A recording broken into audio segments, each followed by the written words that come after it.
पाटील काय सांगाल, कशासाठी हा सगळं तयारी केली आहे, काय सांगाल हे सगळं? काय झालं काल हाके साहेबांनी जो विषय मांडला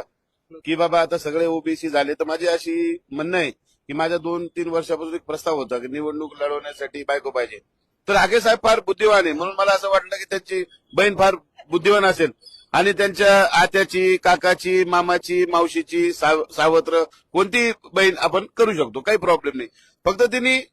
सगळं शहराच्या विकासामध्ये हातभार लावावा व घरात कुठे ओबीसी मराठा वाद पण तुम्ही असं म्हणत आणि मला वाटतं हाके साहेब जे सुशिक्षितच आहे, त्यांचा परिवारही सुशिक्षित असेल आणि ते काही वाचाळ पण बोलतात, म्हणजे त्याची बहिणी थोडी डेअरिंगबाज असेल अशी बोलायला, थोडी काहीतरी शिवाय वगैरे देईल, काही उलट बोलेल, तर मग अशी डेअरिंगबाज बायको मला पाहिजे. आणि ती फक्त हाकेची बहिणच असू शकते, कारण की त्याची मग मावशी पण त्याच्या नात्यात ती कोणतीही चालते, मला काही प्रॉब्लेम नाही. मला हुंडा नको, काही नको, फक्त तिने घरामध्ये 2 समाजामध्ये तेढ निर्माण होऊ असं करू नये बस.